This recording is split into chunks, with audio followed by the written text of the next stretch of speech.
The first time I stood on this stage, it was my 15th birthday, and I was scared out of my mind. I remember standing alongside people who were pretty much celebrities to me. Seniors who had committed to Ivy League schools or won state in speech or had the hallways whispering of their greatness.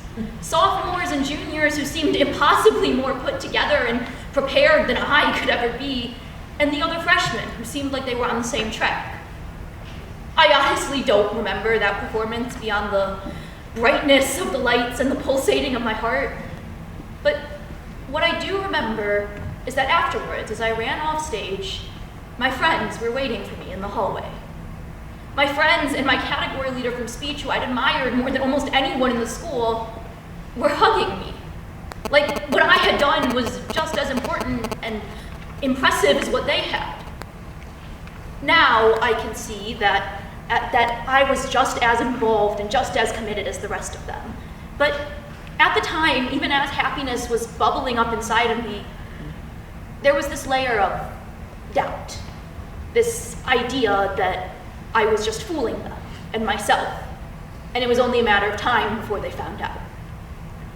This imposter syndrome has characterized my high school career. Almost every time I've accomplished something, I've convinced myself that it's just what's expected of me or what everyone else is doing. I've never really reached that point where I feel satisfied with who I am and what I'm doing.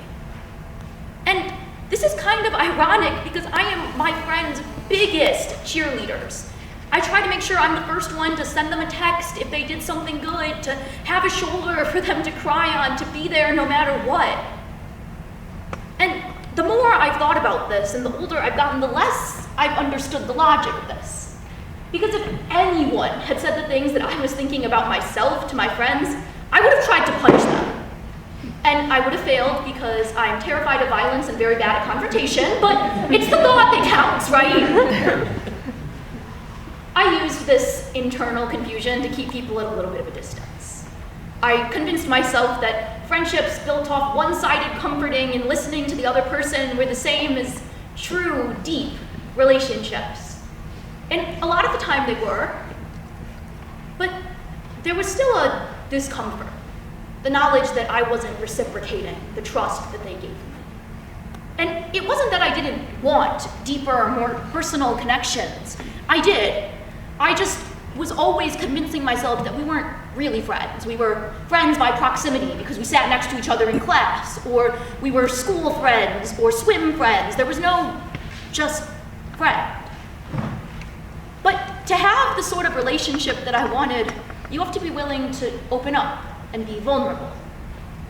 And I was never willing to do that because to do that would mean exposing all my fears and doubts and insecurities, and I was convinced that if I ever admitted to that and the person didn't trust me like I trusted them, all my secrets would be out in the open and everyone would judge me.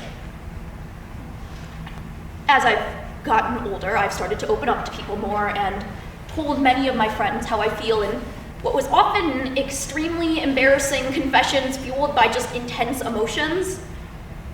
But to my surprise, and the surprise of absolutely no one else, they didn't react with judgment or laughter, but kindness and apologies that I hadn't felt comfortable being myself with them.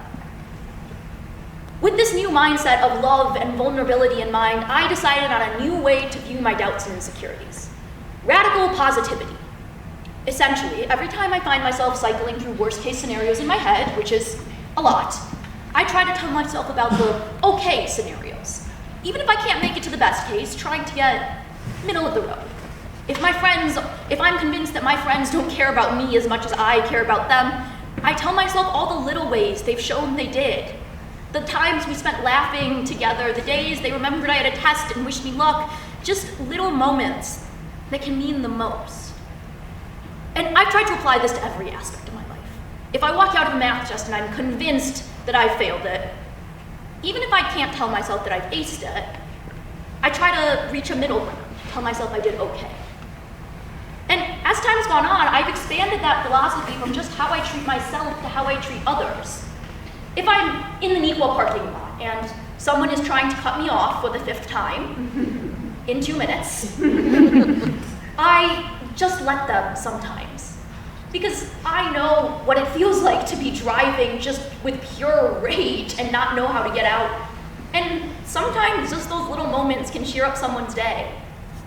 If I'm walking next to someone in the hallway that I sort of know, I try to strike up a conversation. Because I remember all those little moments. The moments that other people have probably forgotten about that were meaningless to them, but at the time meant the world to me.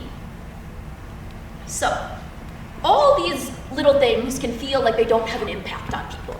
You can tell yourself that you're not really doing anything, just making a couple of small choices. But if you build these choices up day by day, week by week, it eventually becomes easier. And look, I know that vulnerability sucks. It's weird, it's uncomfortable, it feels like you're the only one opening yourself up. But if you keep doing it in little ways instead of trying to make big jumps all at once, it's easier and less scary. 4 years ago, I was on this stage and I was terrified out of my mind. But I had friends to comfort me after. 3 years ago, I could barely remember my piece because I was shaking so hard. 2 years ago, I was crying backstage because I couldn't convince myself that I was going to be able to do this.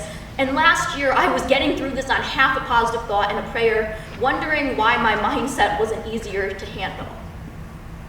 But this year has been fun. This year has been easier. And all while I feel like I'm making the more difficult choices. It's not as hard as it seems, and I know that if I keep doing this minute by minute, day by day, year by year, eventually it'll become as easy as breathing. But until then, stay positive.